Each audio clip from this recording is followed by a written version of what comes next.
Major sponsors for Ableton On Air include Washington County Mental Health, where hope and support come together. Media sponsors for Ableton On Air include Parkchester Times, Muslim Community Report, www.thisisthebronx.info, Associated Press Media Editors, New York Parrot Online Newspaper, U.S. Press Corps Domestic and International, Anchor FM, and Spotify. Partners for Ableton On Air include Yachad of New York and New England, where everyone belongs, the Orthodox Union, the Division for the Blind and Visually Impaired of Vermont, the Vermont Association for the Blind and Visually Impaired, Central Vermont Habitat for Humanity, Montefiore Medical Center of the Bronx, Rose F. Kennedy Center of Bronx, New York, Albert Einstein College of Medicine of the Bronx.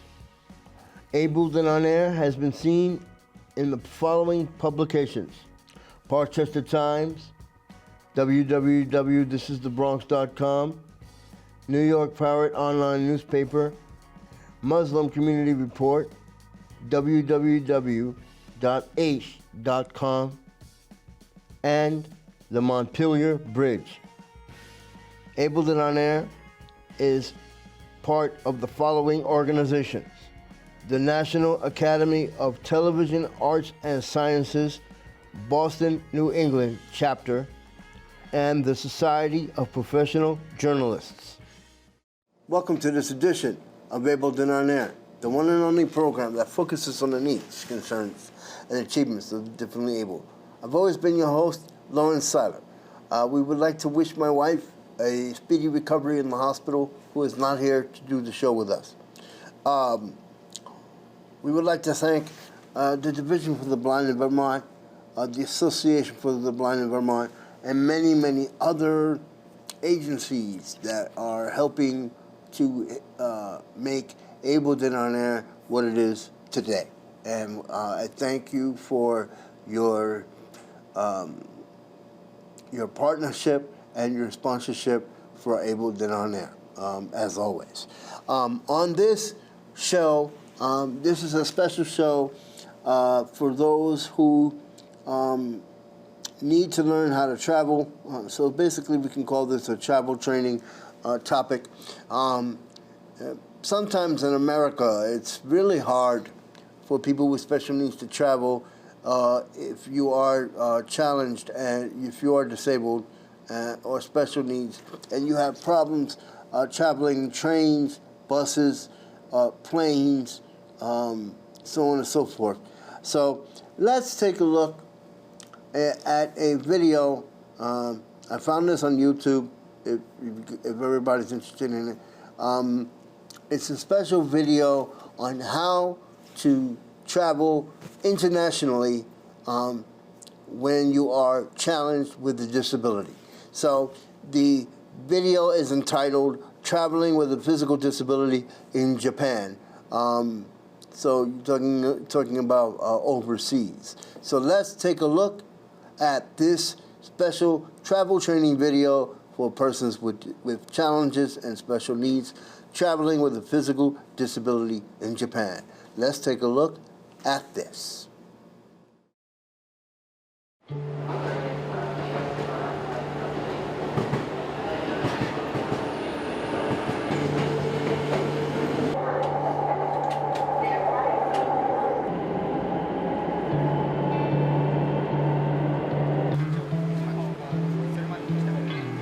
I'm Yuriko Oda, and my disease is distal myopathy.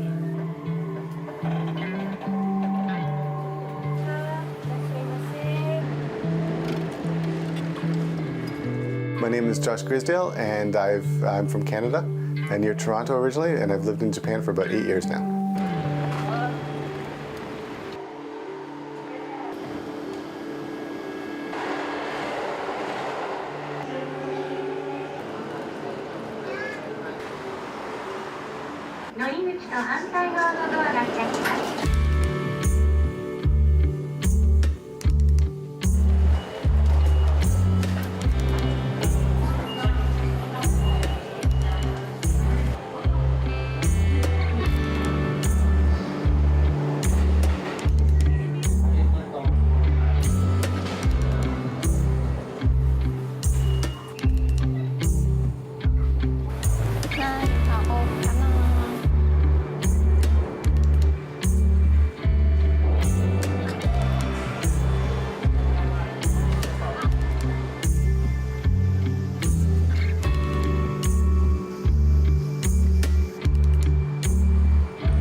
すい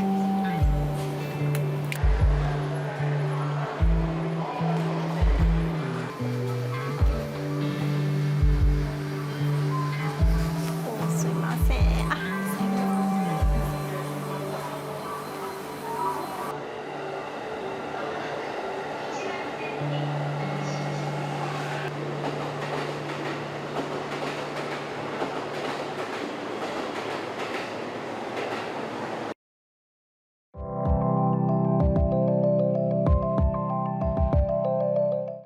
If you do any research on Japan, you'll know that they have an excellent transportation system. If you've traveled in it, you may have also noticed they have many features to accommodate people with physical disabilities. So here's the lowdown on how it works.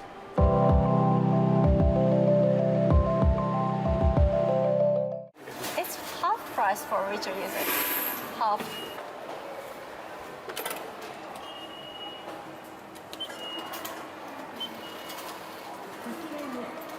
There are some stations now that they have a raised area for people in wheelchairs so they can drive right on the train by themselves. But of course, you know, if the destination they're going to doesn't have that kind of adaptation, then it's difficult to use. So, well, there are some lines that have that. Most of the lines, they just have somebody who's a staff member who will help you get on the train. So when you buy your ticket, you go to the staff member waiting at the ticket gate, and you tell them where it is that you'd like to go. あ、すいません。までスロープお願いします。今もうスタンプを押してもらったんですけど。スロープで、はい、お願いします。上がっていただいて、一番後ろで大丈夫ですか。あ、わかりました。 Yuriko was able to ask for a slope and quickly go on her way with her husband, but some stations have different procedures, as explained by Josh. They'll usually ask you to wait a minute by that area, and then a other staff member will come.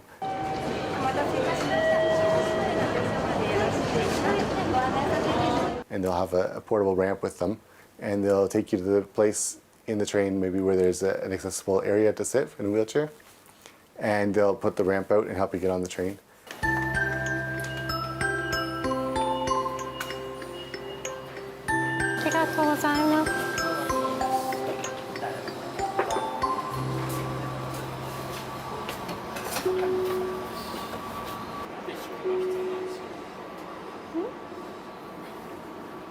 Traveling through the train is not something Yuriko usually does. Did you open the door? But she wanted to show the special wheelchair section in the train, so off we went. Normally, I use here special space for wheelchair users. It's very good, practical because so dangerous. Hit people.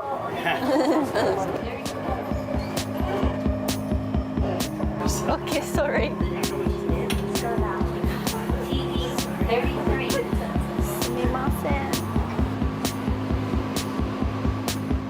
And then when you get to your destination or maybe at a transfer point, there'll be somebody waiting there for you.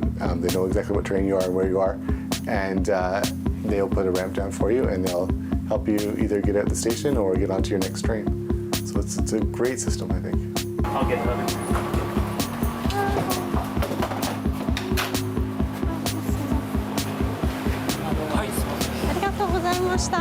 Road condition is fabulous in Japan, but yeah, another country, so gata, bumping, yeah.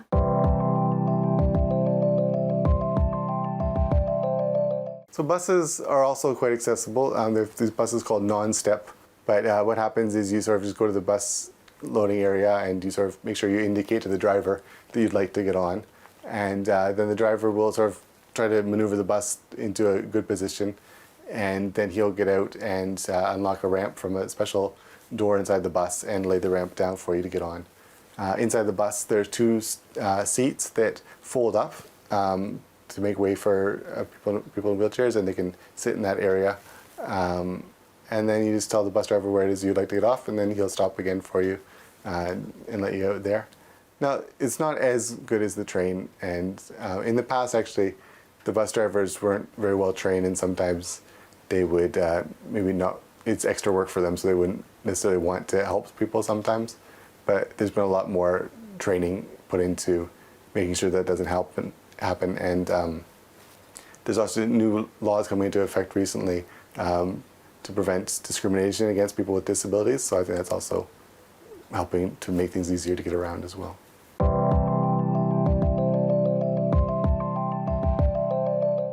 Usually I use our car, by car, but another prefecture like Fukushima or Osaka, I use public transportation.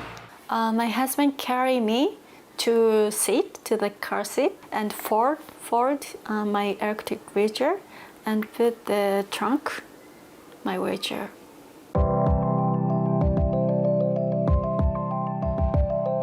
There are accessible taxis that have lifts in the back of them as well. We have to request before 1 or 2 days. And now they're expensive. No more than a regular taxi, but regular taxis in Japan can be quite expensive. Very kind taxi company is same price as regular taxi. But the special vehicle taxi is very expensive to get it. So normally we have to pay more.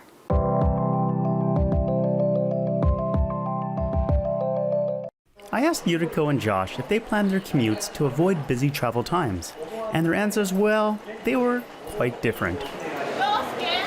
I try to plan not traffic jam, not busy, because it's very dangerous for wheelchair users, and not only for wheelchair users and elderly people and mother with strollers. It's very, very dangerous. Japanese traffic jam is very crowded. I personally don't necessarily take that into consideration whether it's going to be crowded or not, because I've got my schedule I'd like to keep and out my freedom as well. So even if it's going to be rush hour, then I'll still go on the train if that's what's needed. It can sometimes obviously be a little bit difficult to get on, and there's been a couple times where it's just been impossible to get on because of the crowding, and I've had to wait 1 or 2 trains extra.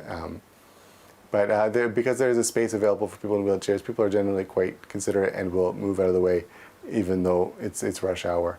So it's obviously not the ideal time, but if you got to go somewhere, it shouldn't stop you, I don't think.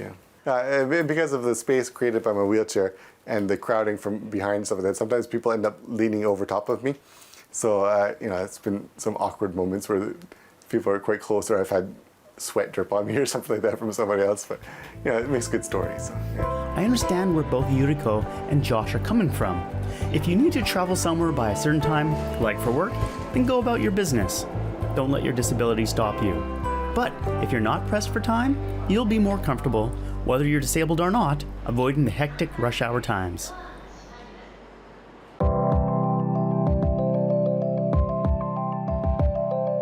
So Tenji blocks, they are braille blocks, and they are actually designed by somebody in Japan back in the 1960s for his friend who couldn't see. What they are is they're sort of a clue for people with visual impairments, so that they can feel with their feet or with their cane which direction the street is going, as well as if there are any points of concern or points of warning. So they're generally stripes if it's a go-ahead, and at maybe corners or places where they need to take warning, there'll be little dots instead. So they'll be also on this edge of train tracks as well, so people know not to, if they go any further, then they'll fall in the tracks kind of thing. Well, it's sort of a double-edged sword for people in wheelchairs, because they can be a little bit uncomfortable to drive over because of the bumps and stuff. But at the same time, it's also a good clue to find the accessible path. So maybe if you're in some sort of shopping area and you want to know where the elevator is, you're probably on track if you can follow those tracks, because it will generally lead to the elevator or an accessible exit or something like that. So they have their own unique clues as well for people in wheelchairs.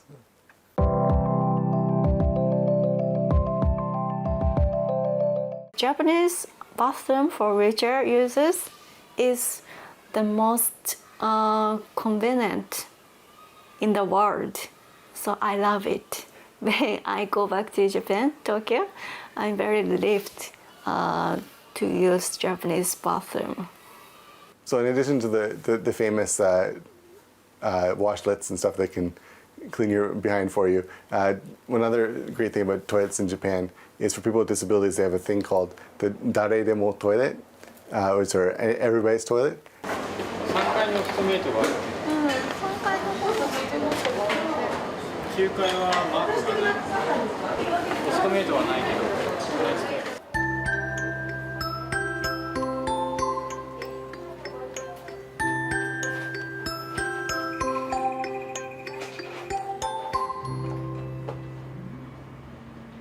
So many assistive devices in bathroom for wheelchair users. This bathroom is very large. Large is okay. Yeah, large is good. And there are grip, special grip. Okay. Yes, and back. And very accessible for wheelchair users. Sitting here, washing hands. So it's easier to wash your hands? Yeah, I think so. Emergency call. Yeah. Depending on where it is, it may also have a changing bed or something for cleaning colostomy bags and stuff like that as well. We can turn around in my wheelchair. Hi again. Okay.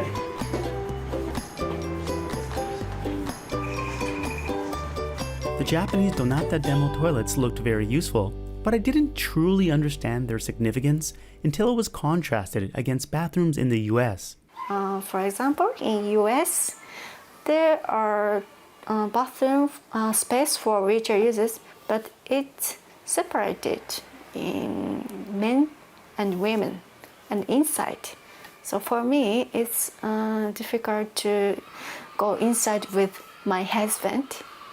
But in Japan, there are special bathrooms for wheelchair users, so we can go inside together.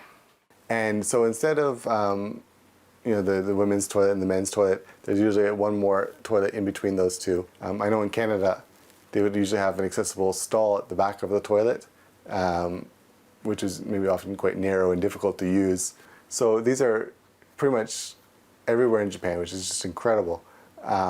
Even if you go to a park, they'll have a separate washroom for people with disabilities in the middle of some residential area. So I think that's one of the big things where Japan is definitely leading. Japanese toilets are awesome.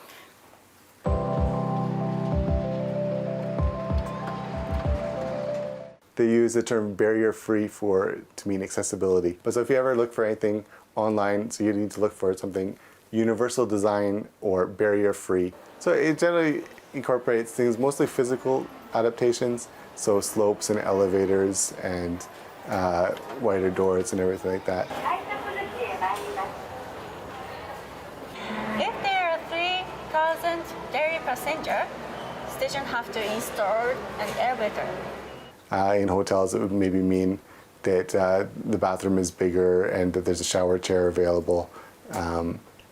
And for a tourist attraction, there'd be maybe an alternate route or some sort of adaptation made to it. For example, Asakusa, the temple Sensoji in Asakusa, they've got an elevator outside of the temple now, and they've made it look like it's part of the temple. So they've adapted it in that way, but to make it barrier-free.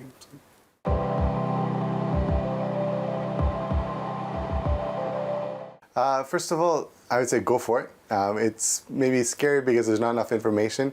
It's sort of a newer tourist destination, and a lot of people aren't thinking about people going with disabilities, so they don't put that kind of information on. But it's actually much easier than I thought it was going to be as well. I asked if not knowing Japanese would cause issues. I wouldn't say it affects them too much more than an average tourist, other than in some specific areas, perhaps because the fact that you can't just get on a train by yourself, you would need to interact with the staff at the station. People are obviously, because of the Olympics coming, are putting a very big effort into learning English, and because there's also a ton of new foreign tourists coming lately, so people are eager to try out their English. So that could be a little bit of a challenge, but generally, if you remember the phrase, "I would like to go here, please let me use the ramp," then that should be, I think, fine. After that, it'd be probably negotiating with hotels as to what your needs may be. Sometimes they don't have the same type of facilities that they would have in a North American accessible hotel, and if you have specific needs, then you might need to make sure that they are met before you make the decision. I've read the accounts of disabled people who have said they feel like an outsider because they have a disability. I've also read many accounts of non-Japanese in Japan who have felt like outsiders. So I asked Josh, what does it feel like to be a double outsider? Because in Japan he's both foreign and disabled. In some ways, I'm used to being an outsider, so because of my disability, and no matter what country you go in, kids especially, they'll look, what's going on kind of thing. And so sometimes I kind of laugh when people who are foreigners come to Japan and they say, everybody's looking at me, and it feels so awkward. And it's like, well, that's always like that wherever I go. So I never necessarily felt any extra eyes on me in Japan or anything like that. And but in some ways also, in the opposite way, I feel less like a disabled person here because of it's more my foreignness that sticks out than my disability. So it's almost as if my disability sort of goes away into the background in some situations.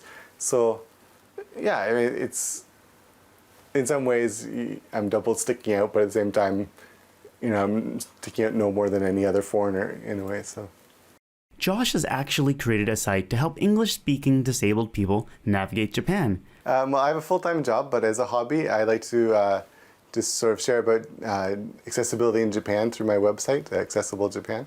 Right now, it's a lot of sort of general information, for example, on transportation, getting around, some helpful phrases for people with disabilities, as well as I'm trying to go to different sites around Tokyo and Kyoto as well, and just sort of so people would say, I want to go there, but what's it like in a wheelchair? So I look at it from that perspective and sort of tell people about that, as well as I have some hotel listings for places that have accessible rooms as well. So Yuriko goes by the name of Wheelchair Walker and makes excellent videos about traveling Japan and the world in a wheelchair. Please watch the Wheelchair Walker. There are some videos with English subtitle. I want to inform about accessibility in Japan. And I didn't know how to get Super Express Shinkansen.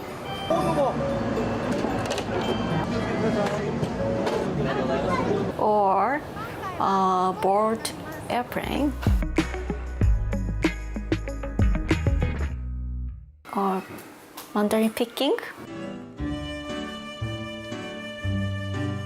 Or many things. I couldn't enjoy my life, but information can help us. I really want to introduce about accessibility in Japan. If I do, I will be able to see disabled people in Japan from foreign countries. I guess I would encourage people to not think it is impossible, and it may take a bit of extra work to figure if they can come here or not. But if they want to access my website and send me a message on that, then I can try my best anyways to find out things I don't know about, or assure them that there's no problem. So don't give up. Come on, Japan. We're waiting for you. Thank you very much.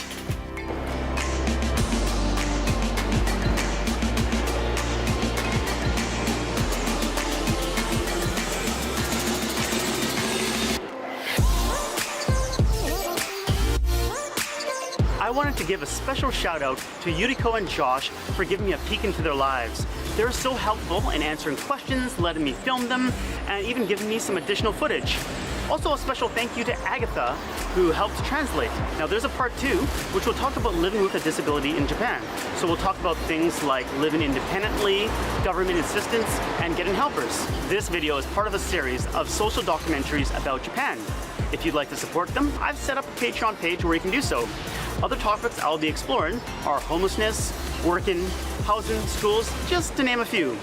As always, thank you so much for watching, and I'll catch you on the flip side.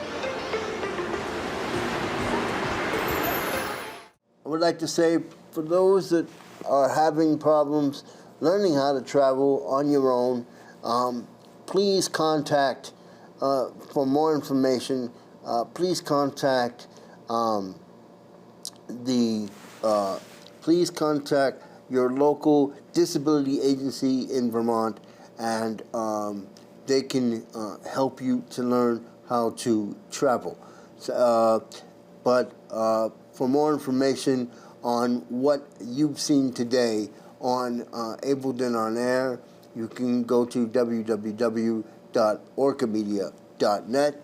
That is www.orcamedia.net. I'm going to give you one website for those that want to learn about people with disabilities and services for people with challenges. You can go to www.DALE.org. That is the Disabilities and Independent Living Agency of Vermont. That is www.DALE.org.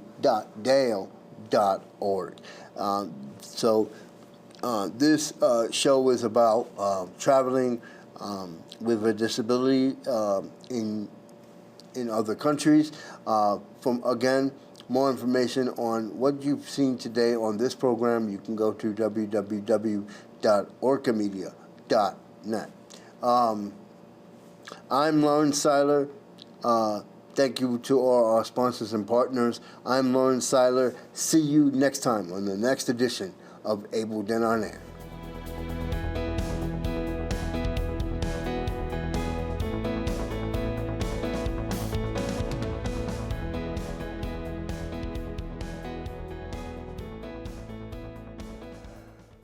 Major sponsors for Ableton on Air include Washington County Mental Health, where hope and support come together.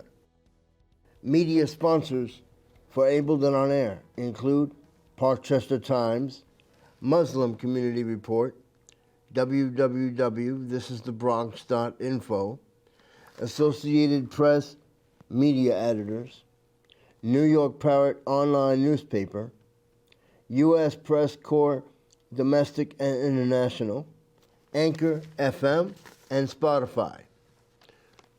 Partners for Ableton on Air include Yahad of New York and New England, where everyone belongs, the Orthodox Union, the Division for the Blind and Visually Impaired of Vermont, the Vermont Association for the Blind and Visually Impaired, Central Vermont Habitat for Humanity, Montefiore Medical Center of the Bronx, Rose F. Kennedy Center of Bronx, New York, Albert Einstein College of Medicine of the Bronx. Ableton on Air has been seen in the following publications: Parkchester Times, www.thisisthebronx.com, New York Parrot Online Newspaper, Muslim Community Report, www.h.com, and the Montpelier Bridge. Ableton on Air is part of the following organizations: the National Academy of Television Arts and Sciences, Boston, New England chapter, and the Society of Professional Journalists.